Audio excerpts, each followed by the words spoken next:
Të hënën e 26 shtatorit do të jenë të ngritura institucionet e rivlerësimit të gjyqtarëve dhe prokurorëve në Republikën e Shqipërisë, me miratimin e ligjit në kuvend me 88 vota, pa konsensusin e opozitës, e cila votoi ndryshimet kushtetuese, nis dhe ndërtimi i arkitekturës së re të drejtësisë, me sfidash, akuzash për kontroll dhe kërcënime për betejë ligjore. Organet e rivlerësimit do të ngrihen sipas formulës së konsensusit të arritur një ditë përpara miratimit të reformës në drejtësi me 20 korrik. Të gjithë gjyqtarët që duhen të jenë pjesë e komisionit të pavarur të kualifikimit, i cili përbëhet nga 12 antar, kolegji të apelimit i përbër nga 7 antar dhe komisioneri publik, duhet të aplikojnë fillimisht tek presidenti i Republikës, i cili 7 ditë pas përfundimit të aplikimeve, nën monitorimin e operacionit ndërkombëtar të monitorimit, paraqet një listë me kandidatët që i plotësojnë dhe që nuk i plotësojnë kushtet formale. Një komision i përbër nga 3 vëzhgues ndërkombëtar, brenda 14 ditësh i paraqesin rekomandimet e tyre presidentit për të dyja listat. 3 ditë pas marrjes së 2 listave nga presidenti dhe listës së rekomandimeve nga operacioni ndërkombëtar i monitorimit,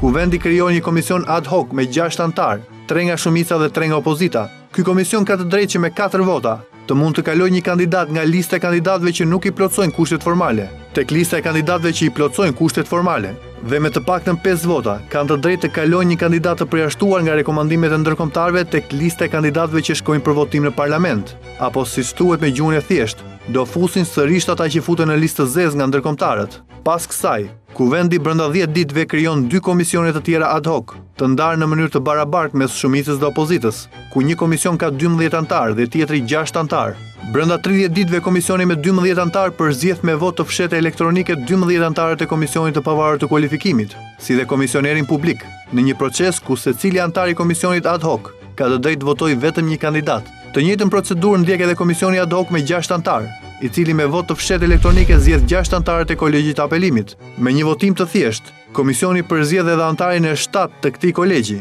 ku fitues shpallet kandidati me më shumë vota. Më pas radha është e parlamentit, i cili merr listat e paraqitura me kandidatët fitues nga komisionet ad hoc dhe brenda 10 ditëve duhet ta miratojë këtë listë me 3/5 e votave të tij. Nëse kuvendi nuk e miraton me 3/5 e votave, kryetari i parlamentit ja rikthen listën komisioneve për të përsëritur procesin dhe brenda 10 ditëve në kuvend bërin lista e re.